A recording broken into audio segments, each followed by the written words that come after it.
Okay. Good morning, everybody, and welcome to the Tell Me More show.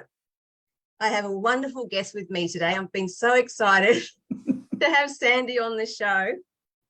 And it was, as you know, it was going to happen last week, and it didn't quite make it, but we're all good this week and ready to go. So Sandy is a money mindset mentor, and I've known Sandy now. We were trying to work it out, actually. I think I bought the book back in, well, when it was published. Was that 2007? Oh, gosh, that was 2003. Or less. 3. Oh, there you go. Long time ago. A long time ago. Yeah, 2003. Yeah. So we have known each other a long time. My God, is that going to be 20 years? Yeah. Next year? Whoa. Oh, my God. How did that happen? And we haven't seen each other for about 15 years. I was at a conference down in Sydney at a beautiful Brighton Les Sands, I think it was the conference down there. So, so it's been a while. So I'm so excited for you to all meet Sandy and to hear her wonderful, wonderful story. Now, Sandy is, I said I've had her book, so you know she's an author and motivational speaker, and there's so many things. I could take the whole session just telling you all the stuff she's done and what she does. So meanwhile, I think we'll just go with the questions first, and if we can see some questions on Facebook, we might see if we can answer some as well. Yeah. I've got my little thing open, so if anyone does ask a question, I'll see it. Yeah, we'll be able to. Shush, hang on. Yeah, that's what I did the first time. I made that mistake. Whoopsies. I was trying to calmly turn it down while I was interviewing my guest. Yeah, whoops. Yeah, we won't do that. We'll just.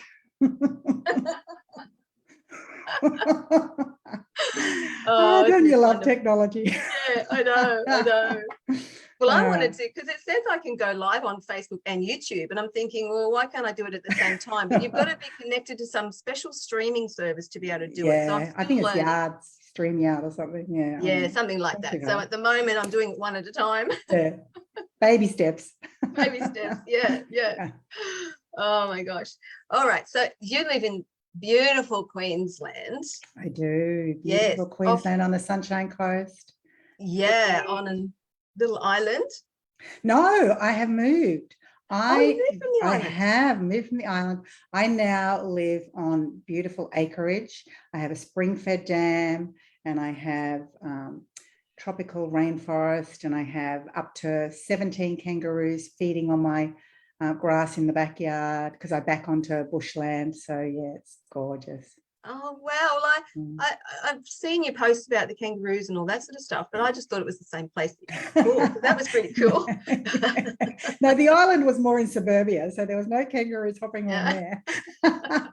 I didn't realize. Oh, it just sounds so beautiful. I've seen the pictures. You know, your home is absolutely divine. Yeah, it is stunning. I feel so blessed because there's nothing like it anywhere. I love having something that's unique. Yeah. No, it's beautiful. Have you always lived in Queensland? Were you born in Queensland? No. So I actually was born in Victoria and grew up in Melbourne, a place called Mount Waverley. Went to Mount Waverley Primary School and then Mount Waverley High School. And when I was 15, my parents decided to move to Queensland. But before we moved, my mum actually worked at a place called Monash University, and one of her students had started a travel agency across the road from Monash where she worked. And so mum went over there thinking, well, when we sell the house before we move to Queensland, we will, me and your dad will go on a holiday for a week. What they ended up doing was, this person must have been a great salesperson, but I think they gave mum massive discounts so that she could give feedback on the tours. We ended up booking a trip all over Europe and Scandinavia and North Africa, and trekked from London to Kathmandu. We traveled for 10 months. And so they took half the money from the sale of the house at the time. I think they took about, and don't quote me because I've asked my dad to clarify and he's old, but I think it cost about $9,000 for the 5 of us for 10 months. Oh my God. Yeah. So we didn't do plush. We were into backpacking, hostels, camping on the beach. Like, it was full on roughing it. But oh my gosh, it was just the most amazing. And so when we finished that trip all over the place, came to Queensland, and I went to Maroochydore High School, and yeah, been here ever since. Just love the weather, love the sunshine, love the beaches, love just everything about where I live. Yeah. Oh, I love where you live too. I've visited there. I've done shows up in that area, and oh my gosh, I stayed at Alexander Head. Oh yeah, that's like 5 minutes from me. Yeah. In a unit. Yeah. And then I'd walk down to Mooloolaba and go shopping at Maroochydore and do all that stuff. And oh my God, I just love, my husband and I love it. Yeah. If we could move our kids and our grandchildren up there, we would. Yeah. But they're all down here, so we don't want to leave the kids and grandkids. But I love it up there. It is. It's spectacular. Beautiful part of the world. All right, so when you were 16, your life changed. Well, 15, I think you met your the father of your children. Yeah. And then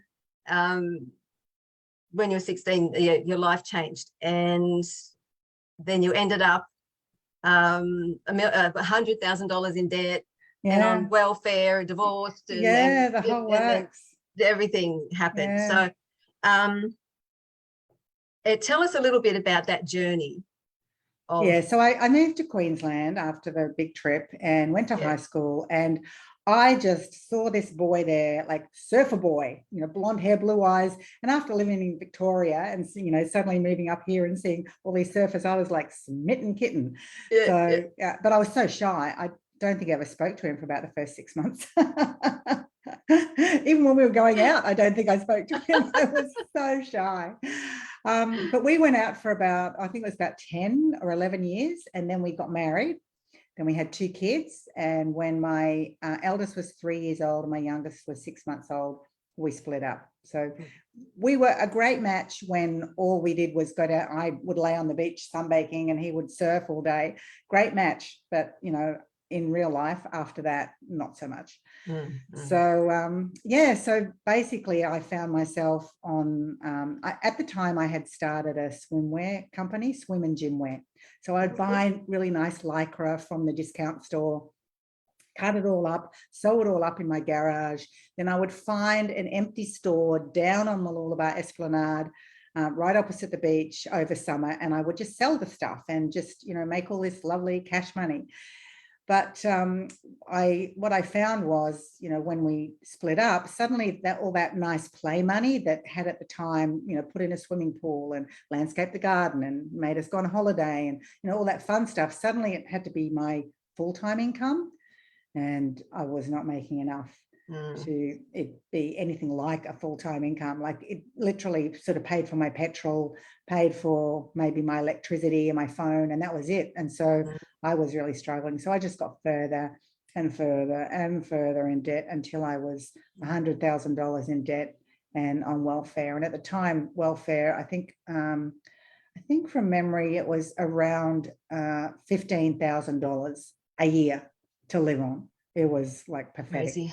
No one on welfare can get ahead. You just get further and further behind. So especially being a single mum and I'm paying rent and just myself and trying to, feed the kids. It was just really, really stressful. And I had no idea how I was going to be able to change all that. But very luckily, it all changed. It all changed. Discovered the law of attraction, and my life just transformed. Wow. And how did you discover that? Well, funnily enough, I was, pardon me, still got a bit of a scratchy throat. Funnily enough, I was, didn't know what I could do, like being so far in debt, having no skills, nothing that really made me think, well, I'm going to be able to go out there and be successful. So I didn't know what I was going to do. I was really stressed and scared and freaking out and frustrated and angry and the whole works. But I think I reached out to, and I was actually just going through my journal from way back. And I realized, because all this time I thought I had seen a kind of counselor, hypnotherapist, but I was reading my journal, and he was a life coach. So that was my very first introduction to someone who was a life coach. And this is going back, I don't know, 30, 40 years. It was a long time ago. So I went to see this person, and they talked me through a few different exercises. They said, lie down, and I thought he was hypnotizing me, but I think he was just sort of getting me into my subconscious mind. And he said, tell me what comes up for you. And at the end of the session, I said, well, the only thing that came up for me was personal development, but there's no way I'm ever going to get into the personal development industry to make money, because there's only two ways. You either have to speak in front of people, and there is no way I'm ever going to do that, or you have to write a book, and that's not going to happen. Anyway, I left there, and literally within about a week or so, I saw two separate ads in the local paper, tiny little, like those little, inch by inch ads, minute little ad. And one of them stood out and had these words that just it was like, oh, and one was personal development, strong work ethic, and make money. And it was like, oh, and I just felt I felt this real. And I always try and teach people that if they feel this, don't listen to your logical head, go with your gut. So I felt this kind of buzzing. I felt this electricity inside. I felt this oh my gosh, this is like something I got to look into. And so I did. On a switch. Yeah, and that's how I discovered. And so this was actually a personal development course based on the law of attraction. Never heard of it before. Thought it was very woo-woo and out there, but it was also grounded in science. And so I fell in love with the course, and started implementing it in my life, and then started sharing it with other people, and started making money. And it just was just such that was the first step, but it was just been such an amazing journey, because from there I became a coach. I trained to become a certified life coach, and then I started individual coaching, and then group coaching, and then I created online courses, and I launched a program which literally in a matter of months made me millions of dollars. And then I started just everyone was saying to me, I want to do what you're doing. I want to be able to work from home. I want to make as much as I can. I want to be able to work in the personal development industry. Tell me what you're doing. I want to do what you're doing. And so in 2008, I actually launched the Inspired Spirit Coaching Academy, and I train people all around the world to be internationally certified law of attraction coaches. So and basically, that whole journey took me from welfare to millionaire, and it all started when I discovered the law of attraction. So wow, very blessed. Very what year was the book released? 2003. So it was actually released, actually no, 2004, I think it was 2004. I know it was new when I got it. Yeah, I launched a program called Wildly Wealthy Women back in 2003, and then the year after that was when I wrote my book, How to Be Wildly Wealthy Fast. And I wrote that before The Secret came out. So I was thrilled when the movie The Secret came out, because suddenly all these people who had never heard of the law of attraction before, and may have never read a book in their life, suddenly watching a documentary, that their mind was open to what the law of attraction actually was. And it validated what you had. Oh, totally. And it made me, it really made me realize that what I'm doing is amazing. And I'm changing people's lives. And suddenly I didn't have to, because previously if people said, what do you do? If I said I was a life coach, they thought I was a surf life-saving coach down the beach. Or if I said I taught the law of attraction, they were like, oh, you mean like dating? So how funny. Yeah, so it was kind of until The Secret came out, and suddenly millions, if not billions now, people around the world, they all understand what the law of attraction is now. So, and of course it's being validated so much too through science, that people are kind of realizing it's not just some woo-woo thing, it's real, it's powerful.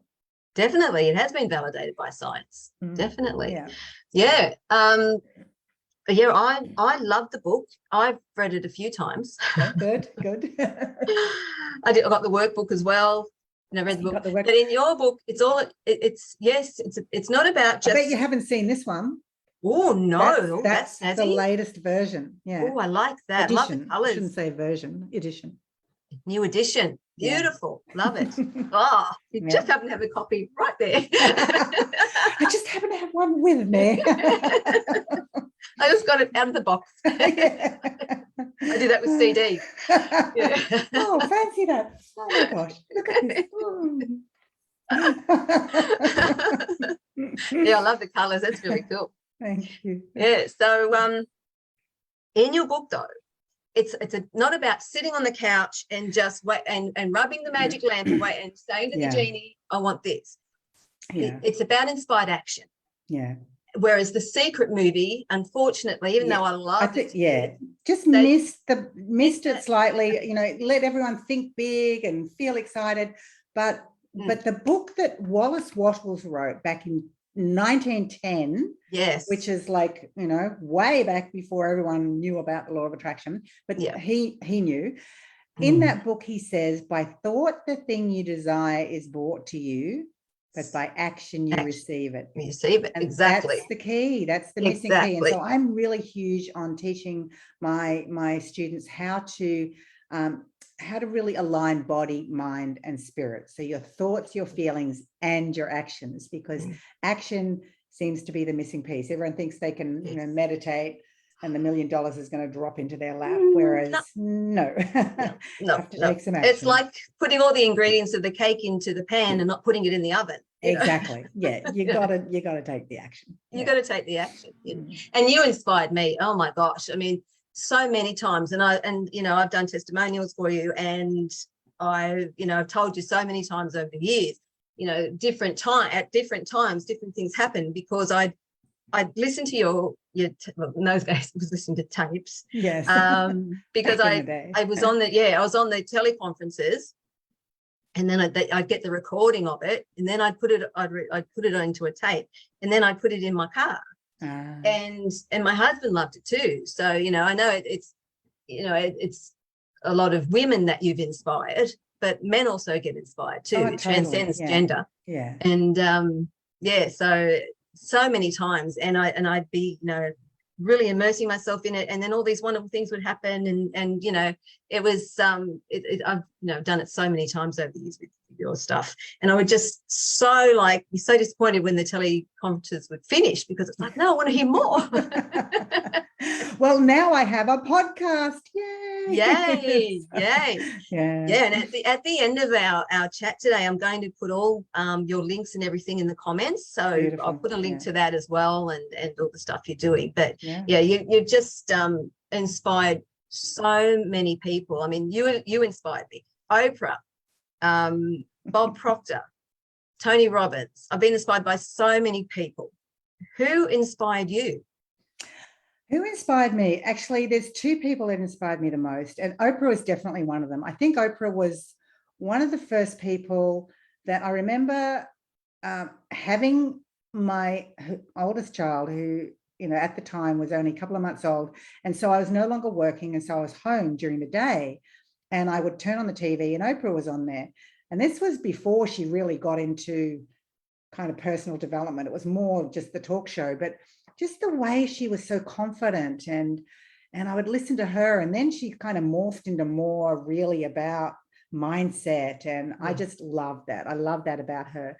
But then the other person who really inspired me, Mark Victor Hansen, the Chicken Soup for the Soul guy. Now they've sold over, oh gosh, I think it's close to 1 billion books now, like a lot of books. But I remember going to an event, and he was speaking on stage, and he was talking about one thing, and then he went off on a tangent and talked about something else, and then he was like talking about something else, and then he was all over the place. And I remember listening to him and thinking, oh my gosh, I'm like him. Like he's not structured and organized and professional, and like he's just a person. And it made me think, oh my gosh, if he can do it, oh, maybe I can do it. And so I really, I remember at the time he used to have live events a couple of times a year. I would literally get on a plane Friday morning from here, fly to the US, and you'd gain a day. So I'd arrive Friday morning. I would check into the seminar.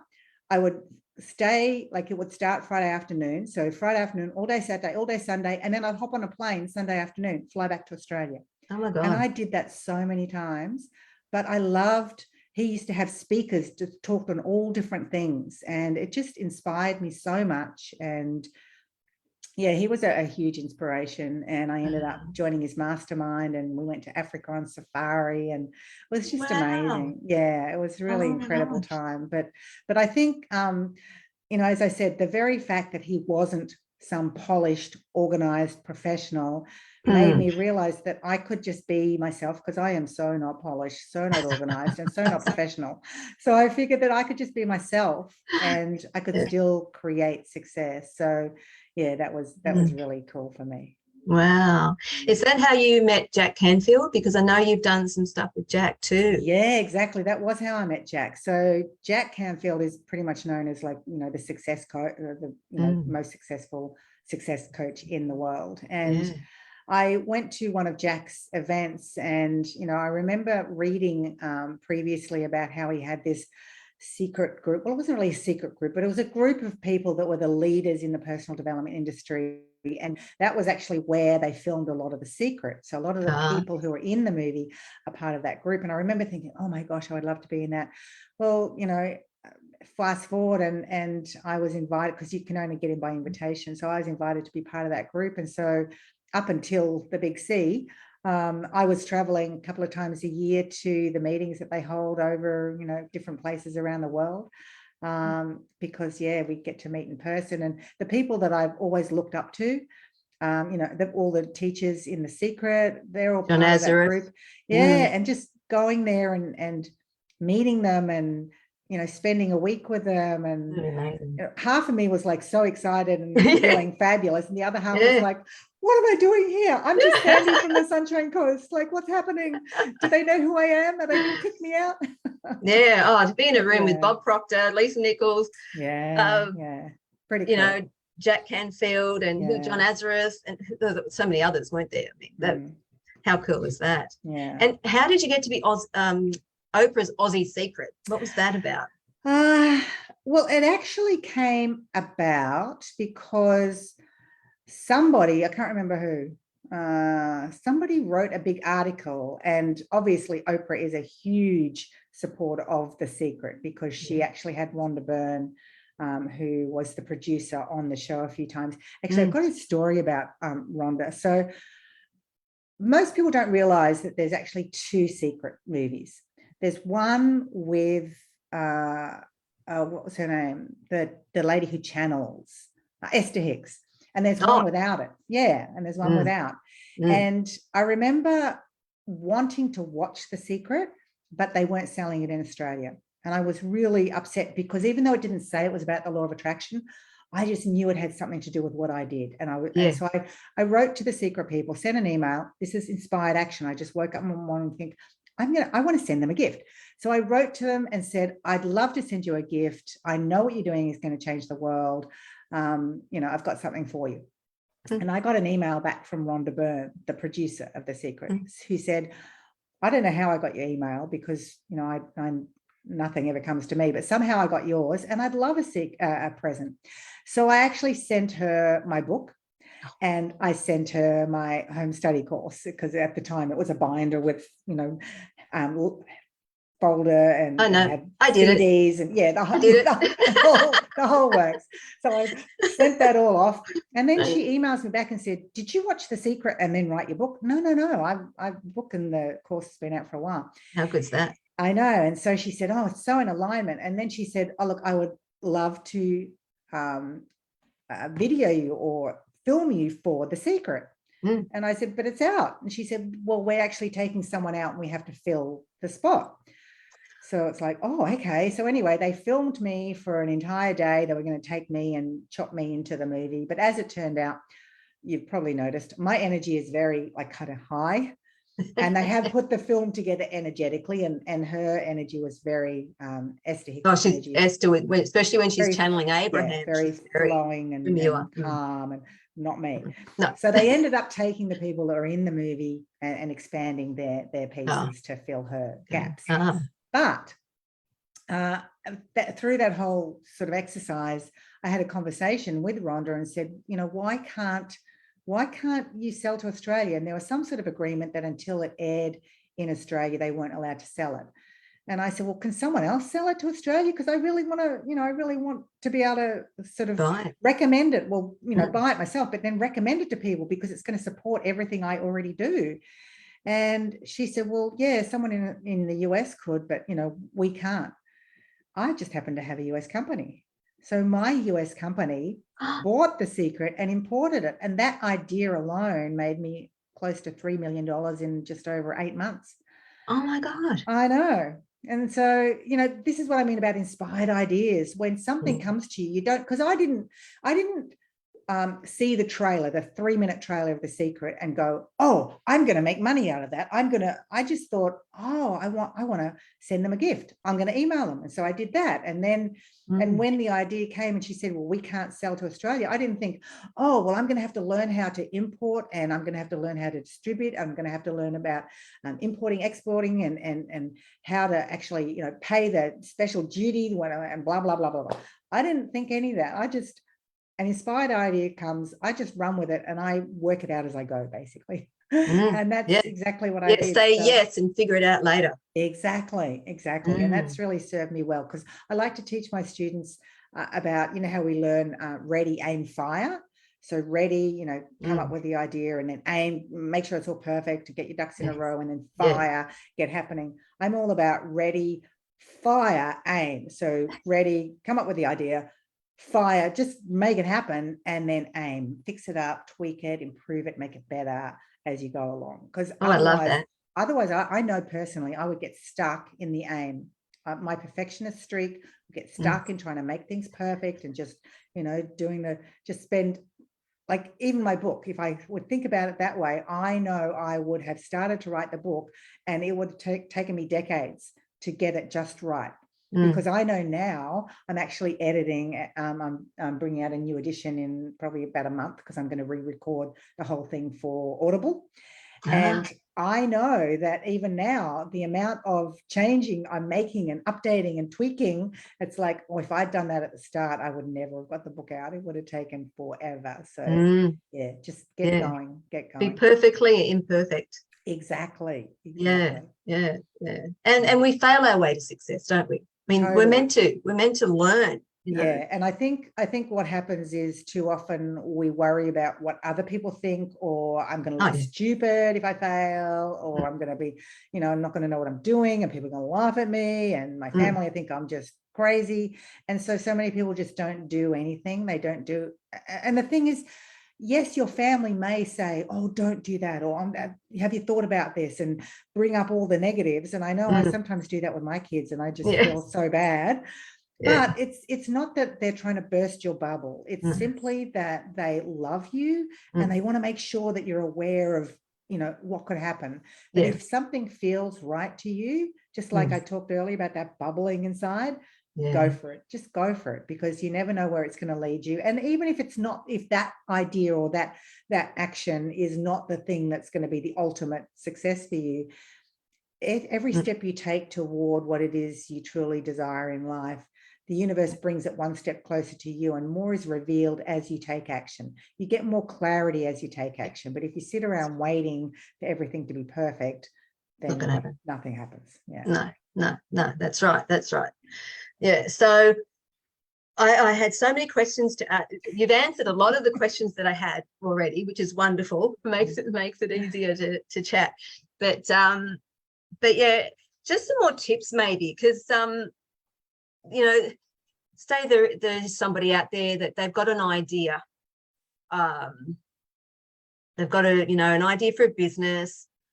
They might be a lady, perhaps, she's in her 50s and she hasn't been in the business world for a long, long time, but she's got this idea for her own business that maybe she could do at home, or, like you did, with your gym wear and your bikini wear and stuff like that, something like that. They might make candles, they might, different things. What bit of inspiration or tip can you give them if they're feeling like, should I do it? Well, no, what if this happens? What if that happens? limited, people, we have limiting beliefs, what are some ways of getting through those? But the thing is, you've got to come to it from both angles, because as I said, it's all about body, mind, and spirit. It's all about your thoughts, your feelings, and your actions. So first of all, you want to get clear on what you really want. Like, what's the ultimate? And I don't mean necessarily, let's say, making candles. It doesn't mean you're thinking about having the candle business and selling all these candles, and go beyond that. Like, what is the purpose of selling all this? You want to make a certain amount of money because you want to do something in your life. You want a new house, or you want a new car, or you want to be able to travel, you want freedom. Like, you go beyond what the thing, like the vehicle that's going to get you there, and think about the big picture. Like, what do you want what do you want for your life? That's the first step. So get really clear on what you want. Yeah. So that's the thinking. So then you've got to feel as if it's true. And the way I've always done that is I love guided visualizations. For my students, I create dozens and dozens with all the scenarios, because to me, they really work. It allows you to, close your eyes, block out all that external stimuli, and just let your mind go to work, imagining that you've already created what it is that you want. So you do them so well. Oh my gosh. My husband and I both, we've listened to them so many times, just love them. So that's the feeling. That allows you to get to that feeling place. But then the action side of it, that's the practical side of it. So we are so blessed and so lucky right now. Like, for the last, probably 10, 15 years, we've been so blessed that if we want to create success in something, there's already somebody out there who has created that success already. So you don't have to go through every step and do the trial and error and try and figure things out. Find a mentor, find someone who's created that success. And then whether you have to join their program or buy their course or read their book or do whatever you can to just learn from someone who's already created the success that you want. And then what you do is you're saving yourself time, you're saving yourself energy, you're saving yourself tears and heartbreak, and you're saving yourself money. So, find someone who's created that success and follow their lead. Like, just model what you do on what else is happening out there in your industry or niche that is already successful, because that will really save you so much time. Yeah, that's great advice. Yeah. And finding your why first, that is very important, isn't it? Definitely. And who you need to be, who you need to be. Yeah, that's the bottom line. Yeah, because the whole be, do, have, everyone thinks they think about what they want to have, and then what they're going to do to have it, so that they can have this beautiful life. But it's like, no, you've got to be that person first. If you're wanting to be a successful business person, act like one. You've got to act like one. You've got to read the books about it. You've got to put it into place. You've got to be that person before it will materialize in your life. And having mentors is very important. You don't have to know them. Like, you were my mentor before I met you. Yeah. Oprah was both our mentors. I think people think a mentor, because that old fashioned mentor thing was about, you took them out to lunch and you picked their brain. But these days, there's so much available, and like you say, you don't need to know your mentor personally. No. But find someone that you really resonate with, someone that you just feel that alignment with. And because that, more than anything, is going to allow you on an energetic level to become more successful. So find that person that you energetically align with, that you feel really good about, and then just do whatever you can at whatever level you can. So if all you can do is buy their book. If all you can do is get on their free webinar or on their podcast, do that. If you can afford to take part in their course, then do the course. If you can become part of their mastermind, do that. I know for me personally, when I first heard Mark Victor Hansen, all I could do was, go on the freebies, because I was $100,000 in debt and on welfare. So, did the freebies and then bought the book, and then, I ended up joining his $25,000 mastermind because your vibration was rising. I became the person I needed to be to create my success. And so you even borrowed, didn't you? Yeah. And as I did that, I was able to do more and more. So I'm not saying find a mentor and then, shell out your last cent to be part of what they're doing. Just do what you can where you can. Yeah. Though you did borrow money at one stage. Oh yeah. And I don't advocate this, but I do say that some people are very motivated, and I'm one of them, that if I see something that I want to do, or and you know, in that case, it was learning more and changing who I was. And I knew that definitely needed a commitment, not just of time and energy, but financial. They say there is a transformation in the transaction. So I knew that by spending the money that I was 100% in, I was going to do whatever I could to make it work. Now, that works for me. For some people, the idea of spending money or borrowing money, putting on a credit card to do a course, or they go into total freak out mode, and all they can think about is the debt, and when that's all they're focusing on and thinking about, what they get. They're going to create more of it. So it doesn't work for everyone, but for me personally, I know, at that time, I knew that if I was going to put money into something, I was going to make sure that I got 110% out of it. I was going to just do everything I can, go through it, and really make it work. So that. And you did. Me. Yeah, and you've got your beautiful home, and you've traveled to so many places.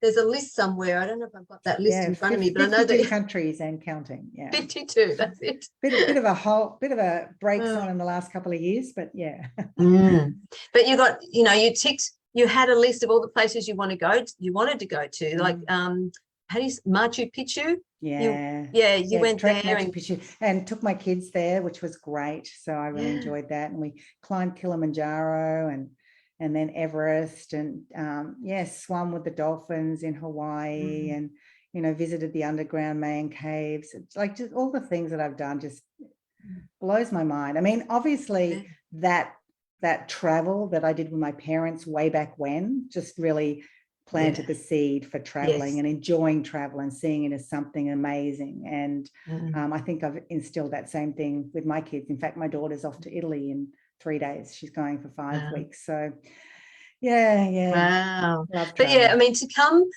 from $100,000 in debt and on welfare with your kids and struggling, to being able to travel the world with your kids, and you and your daughter went shopping in New York.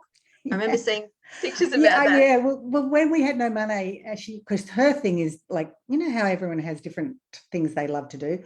Hers was shopping. She just loved clothes and shopping and fashion. And I'm not. I wear gym gear every single day of my life. Like, I'm just very casual. But her thing was shopping. So I used to say to her, when we've got money, I'll take you shopping. So when we finally had money, instead of taking her shopping down the local mall, I took her over to America, and she went shopping in New York, and we went to a Broadway show, and had a blast. So, So it is so inspiring. You walk the talk. Is that what they say? Yeah, walk the talk. Yeah. And that's what I also loved about Oprah and Bob Proctor and people like that too, because they've lived it, and they're like you, passing it forward, telling others, this is how I did it. I can help you too. Yeah, and this is the thing. I think, like, even if this wasn't my business, like my business now is working with people to transform their thinking and break through their money blocks and make them, amazing manifestors. But even if this wasn't my business, you couldn't shut me up. I would still be telling people, because I love it. I mean, I don't feel like, I'm the expert and that's it. I still read as many books as I can and learn as much as I can, because I think particularly now, yes, there has been a level of, obviously, the woo-woo, but then the science is really starting to take it to a whole new level. So, when it comes to quantum physics and neuroscience, and that combination of everything together is just allowing us to see just how powerful the mind really is, and how powerful we actually are. I know, like Dr. Bruce Lipton. He does that work, and John Azarif is working on his neuro gym, I think is his book or something, is it? Science is proving it. It's real. I know. It's I was on real. a Clubhouse talk. I think it was at the start of the year, and there was quantum physicists, and I thought, they're going to be talking about the law of attraction. So I jumped on this call, and I literally had no clue what they were talking about. Like, they were really quantum physicists talking about quantum physics in a way that my brain I didn't get any of it. But at one point, one of them said something that just made my heart just jump with joy.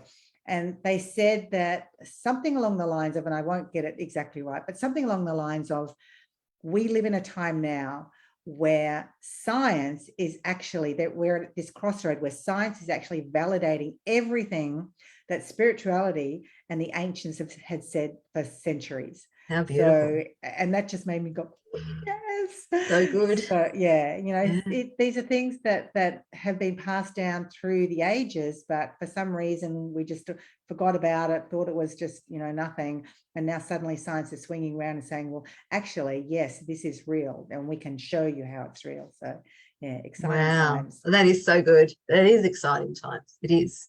Well, it's just about time for us to say goodbye to everyone on Facebook. But before we do, is there something you'd like to, or first of all, tell us where we can find out more about you? Sure. And as I said, I will put the links also in the comments, but yeah, your website and everything. Yeah, easiest place is my website, which is wildlywealthy.com. So you can find out all about me and my courses and things there. But I've actually got a little freebie for your listeners. So it's it's a combination of guided visualization and some abundance affirmations, just a few things to get you started and get you in that prosperous vibration. So you can go to wildlywealthyfree.com. Oh, fantastic. Yeah. Excellent. I'll put that in the comments as well. Okay. Oh, that's beautiful. Thank you. And also you've got your podcast. I do. Wildly all Wealthy that information. Women. Yes. That's all on the website as well. Yeah. And then you've got your academy if people are interested in becoming a inspired spirit coach. Yeah. Everything's there. Yeah. And you've helped so many people. Well, Actually, before we finish, just a couple of success stories that you've had through people that have come through your schools. Yeah, sure. So one of them that is probably one of very well known, a lot of people know her, Denise Duffield-Thomas. She read my book, and then she came and joined the Inspired Spirit Coaching Academy. And I remember her saying her very first month she made $225 as a coach, and she was so excited. And you know, I look at what she's done now, and I think her business is making something like, I don't know, $4 million a year.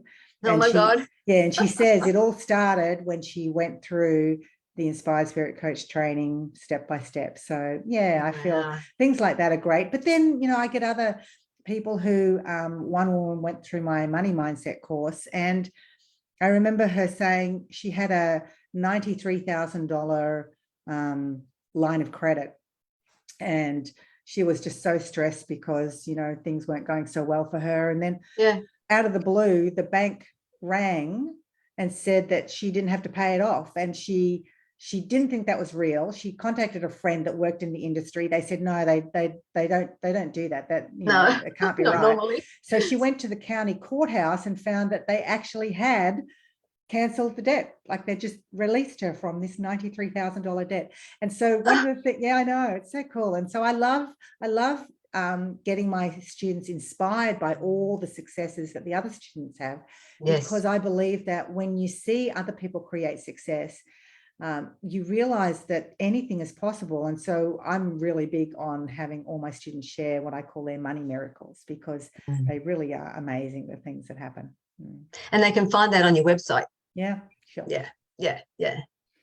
Oh, it's been so beautiful talking to you today. Thank you so much, Sandy. Don't go away, because we'll say goodbye to Facebook, but I'll say goodbye to you separately. No worries. But thank you, everyone that's listened today. And if you're listening on the replay, just do #replay. Let me know that you've watched on the replay. Okay, and I'll see you next week. I've actually got an entertainer that I'm talking to next week. So I'll tell you more about that during the week.